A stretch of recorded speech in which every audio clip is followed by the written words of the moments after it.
Life on the Mississippi by Mark Twain. Chapter 48. Sugar and Postage.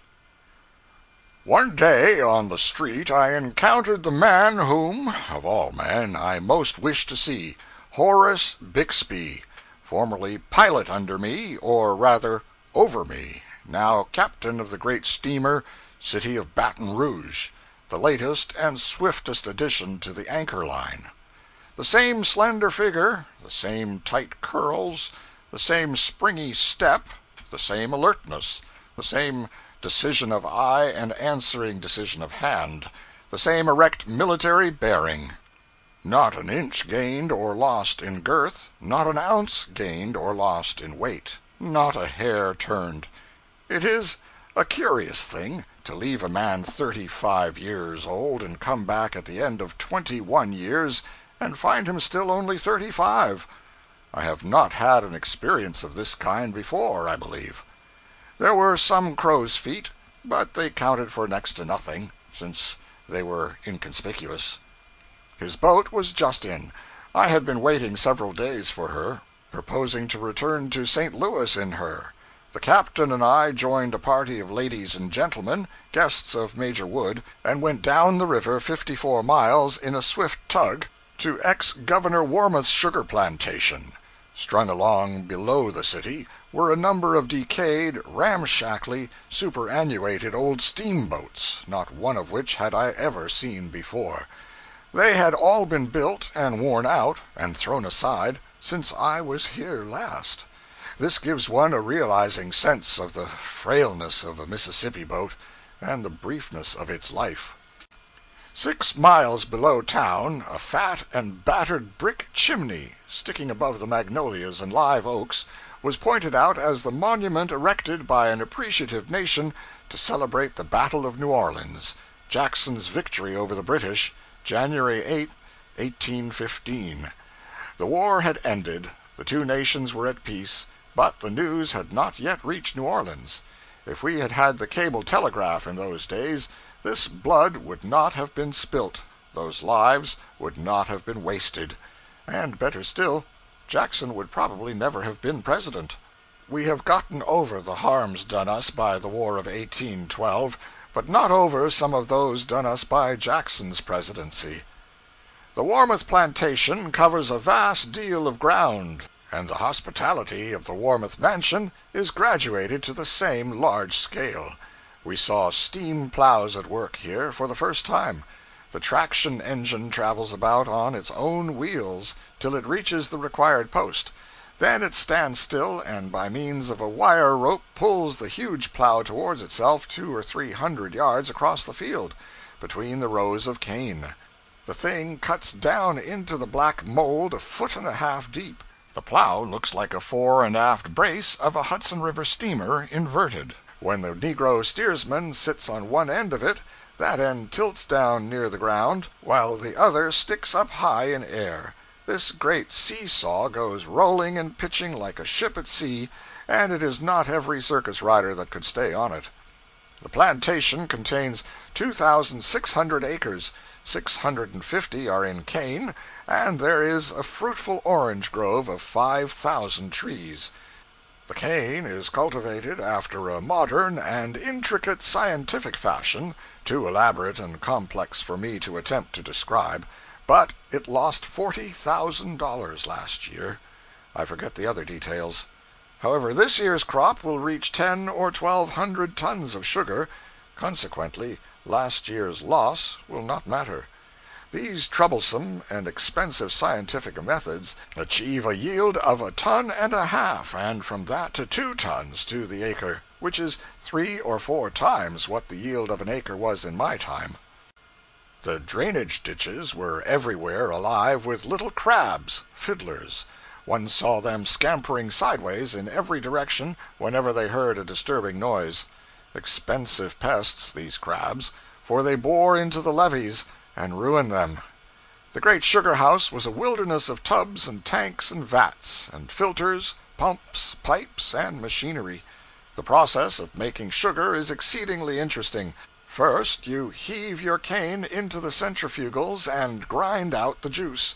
then run it through the evaporating pan to extract the fiber, then through the bone filter to remove the alcohol, then through the clarifying tanks to discharge the molasses, then through the granulating pipe to condense it, then through the vacuum pan to extract the vacuum. It is now ready for market. I have jotted these particulars down from memory.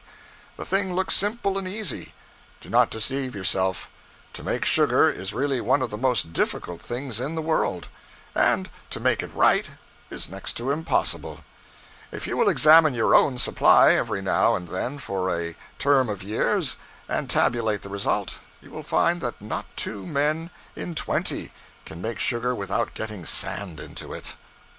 We could have gone down to the mouth of the river and visited Captain Eads' great work, the jetties, where the river has been compressed between walls, and thus deepened to 26 feet. But it was voted useless to go, since at this stage of the water everything would be covered up and invisible. We could have visited that ancient and singular burg, Pilot Town, which stands on stilts in the water, so they say, where nearly all communication is by skiff and canoe, even to the attending of weddings and funerals, and where the littlest boys and girls are as handy with the oar as unamphibious children are with the velocipede. We could have done a number of other things, but on account of limited time, we went back home. The sail up the breezy and sparkling river was a charming experience, and would have been satisfyingly sentimental and romantic but for the interruptions of the tug's pet parrot, whose tireless comments upon the scenery and the guests were always this worldly and often profane. He had also a superabundance of the discordant, ear-splitting, metallic laugh common to his breed, a machine-made laugh, a Frankenstein laugh, with the soul left out of it. He applied it to every sentimental remark, and to every pathetic song. He cackled it out with hideous energy after home again from a foreign shore, and said he wouldn't give a damn for a tugload of such rot.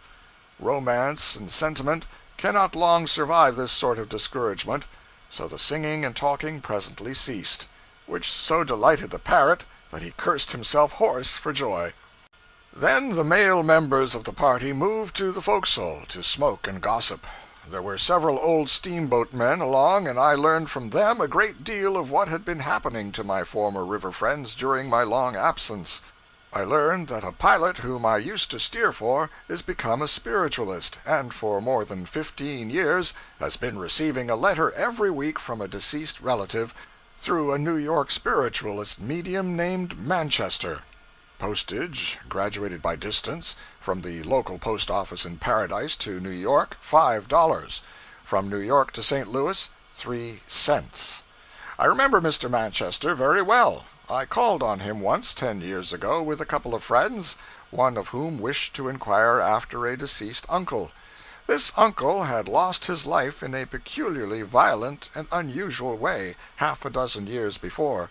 A cyclone blew him some 3 miles and knocked a tree down with him, which was 4 feet through at the butt and 65 feet high. He did not survive this triumph.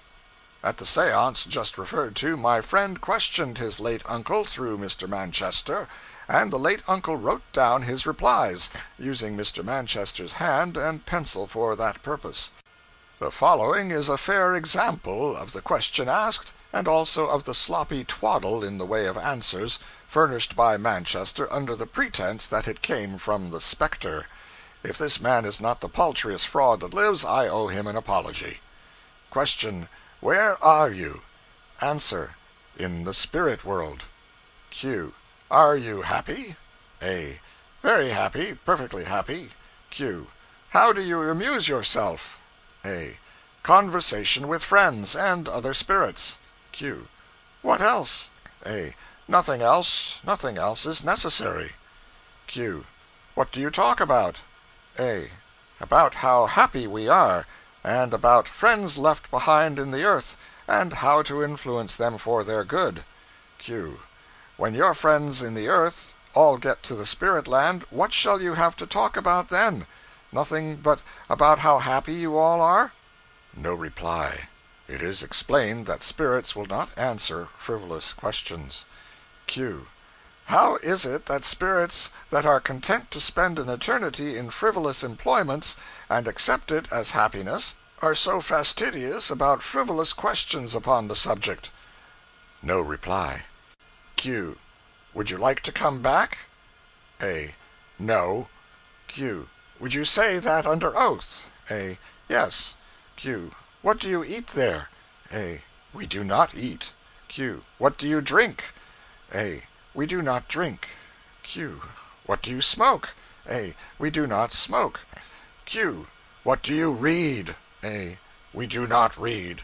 Q. Do all the good people go to your place? A. Yes. Q. You know my present way of life. Can you suggest any additions to it in the way of crime that will reasonably ensure my going to some other place? A. No reply. Q. When did you die? A. I did not die. I passed away. Q. Very well, then. When did you pass away? How long have you been in the spirit land? A. We have no measurements of time here. Q. Though you may be indifferent and uncertain as to dates and times in your present condition and environment, this has nothing to do with your former condition. You had dates then. One of these is what I ask for. You departed on a certain day in a certain year. Is not this true? A. Yes. Q. Then name the day of the month. Much fumbling with pencil on the part of the medium, accompanied by violent spasmodic jerkings of his head and body for some little time. Finally, explanation to the effect that spirits often forget dates, such things being without importance to them. Q. Then this one has actually forgotten the date of its translation to the spirit land? This was granted to be the case. Q. This is very curious. Well, then, what year was it? More fumbling, jerking, idiotic spasms on the part of the medium. Finally, explanation to the effect that the spirit has forgotten the year. Q. This is indeed stupendous. Let me put one more question, one last question to you, before we part to meet no more. For even if I fail to avoid your asylum, a meeting there will go for nothing as a meeting, since by that time you will easily have forgotten me and my name. Did you die a natural death, or were you cut off by a catastrophe? A. After long hesitation and many throes and spasms, natural death. This ended the interview. My friend told the medium that when his relative was in this poor world, he was endowed with an extraordinary intellect and an absolutely defectless memory, and it seemed a great pity that he had not been allowed to keep some shred of these for his amusement in the realms of everlasting contentment, and for the amazement and admiration of the rest of the population there. This man had plenty of clients, has plenty yet. He receives letters from spirits located in every part of the spirit world, and delivers them all over this country through the United States mail. These letters are filled with advice from spirits who don't know as much as a tadpole, and this advice is religiously followed by the receivers. One of these clients was a man whom the spirits, if one may thus plurally describe the ingenious Manchester, were teaching how to contrive an improved railway car wheel. It is coarse employment for a spirit, but it is higher and wholesomer activity than talking forever about how happy we are. End of chapter 48.